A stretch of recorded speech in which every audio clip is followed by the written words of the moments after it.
Yang pertama yang akan kita bahas adalah mengenai pengertian dari penyandang disabilitas. Nah, berdasarkan Undang-Undang Nomor 19 Tahun 2011 tentang pengesahan hak-hak disabilitas, penyandang disabilitas adalah orang yang memiliki keterbatasan fisik, mental, intelektual atau sensorik dalam jangka waktu lama yang dalam berinteraksi dengan lingkungan dan sikap masyarakatnya dapat menemui hambatan yang menyulitkan untuk berpartisipasi penuh dan efektif berdasarkan kesamaan hak. Selanjutnya, berdasarkan resolusi PBB nomor 61/106 tanggal 13 Desember tahun 2006, penyandang disabilitas merupakan orang yang tidak mampu menjamin oleh dirinya sendiri, baik seluruh atau sebagian kebutuhan individual normal dan atau kehidupan sosial sebagai hasil dari kecacatan mereka, baik yang bersifat bawaan maupun tidak, dalam hal kemampuan fisik atau mentalnya. Selanjutnya adalah jenis-jenis penyandang disabilitas berdasarkan Undang-Undang Nomor 4 Tahun 1997 tentang penyandang cacat dan penyandang disabilitas. Nah, berdasarkan Undang-Undang Nomor 4 Tahun 1997 tentang penyandang cacat dan penyandang disabilitas dikategorikan ke dalam 3 jenis. Jenis yang pertama adalah cacat fisik, yang kedua adalah cacat mental, dan yang ketiga adalah cacat ganda.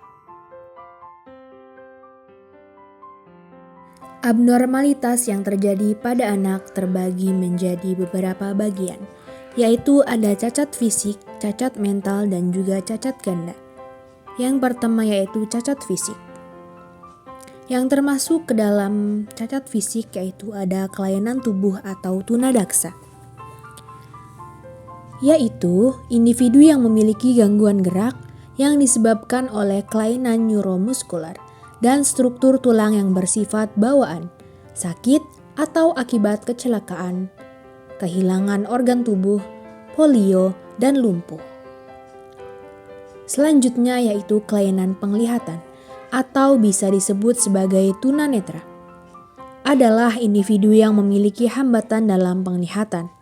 Tunanetra dapat diklasifikasikan ke dalam 2 golongan, yaitu buta total dan low vision. Selanjutnya yaitu kelainan pendengaran atau tunarungu. Tunarungu adalah individu yang memiliki hambatan dalam pendengaran, baik permanen maupun tidak permanen. Selanjutnya yaitu kelainan bicara atau tunawicara. Tunawicara adalah seseorang yang mengalami kesulitan dalam mengungkapkan pikiran melalui bahasa verbal. Selanjutnya ada cacat mental. Yang pertama yaitu mental tinggi, yang dimana sering dikenal dengan orang berbakat intelektual di atas rata-rata. Ia juga memiliki kreativitas dan tanggung jawab terhadap tugas. Selanjutnya yaitu mental rendah. Mental rendah atau kapasitas intelektual di bawah rata-rata dapat dibagi menjadi 2 kelompok, yaitu anak lamban belajar atau bisa disebut sebagai slow learners yang memiliki IQ antara 70 sampai 90. Sedangkan anak yang memiliki IQ di bawah 70 dikenal dengan anak berkebutuhan khusus. Selanjutnya yaitu ada berkesulitan belajar spesifik, yang dimana berkaitan dengan prestasi belajar atau achievement yang diperolehnya. Selanjutnya ada tunaganda atau disabilitas ganda, merupakan mereka yang menyandang lebih dari 1 jenis keluarbiasaan, misalnya tunanetra dengan tunarungu sekaligus. Kemudian, gangguan pada anak menurut ahli. Menurut Kaufman dan Hallahan dalam Bendy Delpy, tipe anak yang memiliki kebutuhan khusus atau berkebutuhan khusus ini yang selama ini menyita perhatian orang tua dan guru itu dibagi menjadi beberapa macam. Yang pertama ialah tunagrahita, mental retardation atau anak dengan hambatan perkembangan, child with development impairment. Jika umumnya anak-anak yang seusianya itu sudah mulai belajar merangkak, sudah mulai belajar bicara, sudah mulai belajar berdiri, atau semacamnya. Anak-anak yang mengalami tunagrahita ini belum sanggup untuk melakukan kegiatan motorik yang sedemikian rupa karena mereka itu memiliki gangguan atau hambatan pada tahap perkembangannya yang disebut juga sebagai tunagrahita. Yang kedua yaitu kesulitan belajar, learning disabilities atau anak yang berprestasi rendah. Yang selanjutnya yaitu hyperactive, attention deficit disorder with hyperactive. Anak-anak yang hyperaktif ini merupakan anak-anak yang cenderung sulit untuk diam dan cenderung sulit untuk menahan emosinya. Bahkan terkadang anak-anak yang hyperaktif ini sulit untuk menangkap sebuah pelajaran atau sulit untuk fokus. Yang selanjutnya yaitu tunalaras, emotional and behavioral disorder. Anak-anak yang mengalami gangguan tunalaras ini cenderung untuk melakukan penentangan terhadap norma-norma sosial yang berlaku di masyarakat. Setelah itu, ada yang namanya tunarungu wicara, communication disorder, and deafness. Artinya, orang-orang yang mengalami atau anak-anak yang mengalami tunarungu wicara ini merupakan anak yang kesulitan untuk mendengar dan juga kesulitan untuk mengucapkan sebuah perkataan. Selanjutnya ada tunanetra atau anak dengan hambatan penglihatan, partially seeing and legally blind. Tunanetra ini merupakan anak-anak yang memiliki gangguan pada masa penglihatan, bisa berupa kebutaan dan sebagainya. Selanjutnya ada autistik atau anak-anak yang mengalami permasalahan pada saraf-saraf yang ada di otaknya. Kemudian ada tunadaksa, physical handicap. Artinya, anak-anak yang mengalami tunadaksa ini memiliki kekurangan dalam segi fisiknya. Baik itu tidak memiliki lengan, tidak memiliki kaki, atau sebagainya. Dan yang terakhir yaitu anak berbakat, giftedness and special talents. Nah, berikut merupakan jenis-jenis gangguan yang terjadi pada anak. Yang pertama yaitu autis. Autis adalah gangguan yang terjadi pada anak pada sistem saraf dan mempengaruhi perilaku sehari-harinya. Misalnya, anak tiba-tiba tertawa sendiri, marah sendiri, atau mengeluarkan emosi-emosi lain tanpa alasan yang jelas. Selain itu, misalnya anak hanya mengonsumsi makanan-makanan tertentu saja, atau anak melakukan gerakan-gerakan tertentu tanpa alasan yang jelas. Nah, itu semua termasuk ke dalam contoh gangguan dari autis ini. Nah, berikutnya yaitu gangguan pada anak Asperger. Asperger itu merupakan sebuah penyakit atau gangguan neurologis atau saraf yang termasuk ke dalam autisme ringan. Jadi, Asperger ini memiliki ciri-ciri yang sama dengan autis, hanya saja penggolongan Asperger ini masih dalam tahapan autis yang ringan. Selanjutnya yaitu Attention Deficit Hyperactive Disorder atau disingkat dengan ADHD. Ciri utama dari gangguan ini adalah kurangnya kemampuan untuk memperhatikan dan mengontrol perilaku yang ditandai dengan munculnya hiperaktivitas dan perilaku impulsif yang sulit ditahan. Misalnya, ketika seseorang sedang duduk, nah biasanya seseorang itu sering untuk menggerak-gerakkan kakinya tanpa alasan yang jelas. Nah, itu termasuk ke dalam gangguan ADHD ini. Yang selanjutnya yaitu gangguan menentang, oppositional deviant behavior.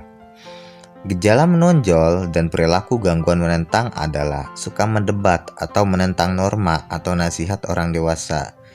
Jadi, ketika anak-anak sering menentang apa yang diperintahkan, apa yang dianjurkan oleh orang tuanya atau orang dewasa, itu termasuk ke dalam gangguan menentang. Yang selanjutnya adalah gangguan komunikasi. Gangguan komunikasi ini merupakan gangguan yang ditandai dengan kesulitan untuk menghasilkan bunyi atau suara, menggunakan bahasa, dan kesulitan dalam memahami apa yang disampaikan oleh orang lain. Misalnya, jika anak pada usia tertentu sudah bisa mengucapkan banyak sekali kata, anak yang memiliki gangguan komunikasi hanya dapat mengucapkan beberapa kata saja, atau bahkan ia lebih memilih untuk menggunakan bahasa-bahasa tubuh dibandingkan bahasa-bahasa yang diucapkan secara verbal. Selain itu, umumnya anak-anak yang memiliki gangguan komunikasi ini sulit untuk membuat kalimatnya sendiri. Mereka lebih mudah untuk mengulang apa yang diucapkan oleh orang lain dibandingkan membuat kalimatnya sendiri. Selanjutnya yaitu gangguan perilaku atau tingkah laku. Gangguan perilaku atau conduct disorder merupakan gangguan yang meliputi agresi terhadap orang lain dan binatang, menghancurkan barang kepemilikan, berbohong atau mencuri, dan pelanggaran aturan yang serius. Jadi, jika anak sudah mulai mencuri, anak sudah mulai berbohong, atau anak sudah mulai melakukan kegiatan yang bersifat agresi, bisa jadi anak tersebut mengalami gangguan perilaku atau tingkah laku. Gangguan keterampilan motorik merupakan gangguan yang terjadi saat anak tidak bisa melakukan koordinasi motorik atau aktivitas-aktivitas motorik yang penting dan lazimnya sudah dikuasai anak sesuai umurnya. Gangguan belajar. Gangguan belajar dikategorikan menjadi gangguan membaca, gangguan menulis, dan gangguan matematika. Pada gangguan belajar, anak-anak memiliki kemampuan inteligensi rata-rata dan tidak ada hambatan dalam kesempatan belajar. Namun, mereka memiliki kesulitan dalam belajar. Cara deteksi. Kalau dari fisik, anak memiliki bentuk wajah yang tidak lazim. Matanya miring, lidahnya tebal, dan lehernya pendek. Dari sudut normal, mata mendekat ke hidung atau bisa jadi sebaliknya. Kemudian, anak sulit menghisap melalui botol susu atau puting ibu. Cara deteksi jika dari komunikasi dan interaksi sosial. Anak tidak merespon saat namanya dipanggil meskipun pendengarannya normal. Anak tidak pernah mengungkapkan emosi, tidak peka terhadap perasaan orang lain, tidak bisa memulai atau meneruskan percakapan, tidak bisa meminta sesuatu, sering mengulang kata namun penggunaannya kurang tepat, sering menghindari kontak mata, dan anak kurang berekspresi. Lalu, bagaimana sih cara mendeteksi kalau anak sudah mulai besar? Nah, kalau orang tua di luar sana ragu anaknya mengidap gangguan abnormal yang tidak disadari sejak ia kecil, maka beberapa step point ini bisa orang tua lakukan. Yang pertama, perintahkan anak Anda untuk membuka baju. Tujuan ini bukan mengarah ke hal yang negatif, melainkan apakah anak sanggup untuk melakukan koordinasi fungsi motoriknya melalui melepas pakaian atau membuka baju dengan kancing baju. Kedua, orang tua meminta kepada sang anak untuk menyebutkan 4 warna yang berbeda-beda. Hal ini agar merangsang daya ingat anaknya. Yang ketiga, mengajak anaknya untuk melakukan komunikasi yang panjang. Harus diketahui juga kalau orang tua berperan penting dengan tidak menutup diri dan membiarkan anak terlalu diam. Coba tanyakan kepada anak dari hal-hal sederhana, semisal perihal permainan apa yang ia sukai dan apa alasannya. Coba perdalam percakapan orang tua dengan anaknya. Ajak anak untuk berkomunikasi menggunakan kalimat dengan jumlah kata 5-6 kata ketika berbicara normal. Keempat, mendeteksi dengan cara membisikkan sesuatu kepada anak dan meminta anak untuk mengulangi perkataan orang tua yang baru saja dibisikkan. Kelima, mengikuti petunjuk, yakni orang tua mengamati apakah anaknya mampu memahami setiap petunjuk-petunjuk yang diberikan oleh orang tuanya. Semisal dari hal-hal sederhana, yakni anak membantu orang tuanya. Keenam, orang tua juga harus melihat apakah ada kelainan pada sikap tubuh atau pola gerakannya. Contohnya, sang anak akhir-akhir ini saat berjalan suka sekali berjinjit. Ketujuh, sang anak hanya makan makanan yang ia sukai. Kedelapan, anak akan marah jika ada perubahan yang ia sadari. Kesembilan, tidak ada rasa sakit yang bisa anak deskripsikan. Nah, sekarang penyebab terjadinya dari gangguan pada anak yang abnormal ini didasari dengan dua faktor loh. Dua faktor ini dalam garis besar yaitu faktor internal dan faktor eksternal. Faktor internal atau faktor yang sifatnya dari dalam seperti faktor dari psikobiologis. Contohnya dalam diri sang anak, yakni anak mengalami gangguan karena adanya penyakit kronis yang ia derita. Lalu, karena ada pengaruhnya dari fase perkembangan prenatal yang tidak terpenuhi, serta adanya disfungsi pada struktur otaknya. Poin kedua adalah faktor eksternal atau dinamika keluarga. Faktor eksternal juga bisa disebabkan karena tingkat kemiskinan. Lalu, berpengaruh dengan lingkungan dan hal-hal yang bisa ditiru. Serta kurangnya pembekalan dalam pendidikan moral serta agama bagi sang anak. Baiklah, kali ini kita berada di materi yang terakhir, yang kira-kira bagaimana ya cara mengatasi gangguan-gangguan pada anak yang abnormal ini? Nah, mari kita simak teman-teman. Yang pertama, konsultasikan dengan dokter anak. Orang tua berinisiatif untuk melakukan hal-hal yang lebih jelas terhadap perkembangan anaknya, yang dimana konsultasi ini dikonsultasikan kepada orang yang berwawasan. Poin kedua, yakni konsultasikan ke psikolog.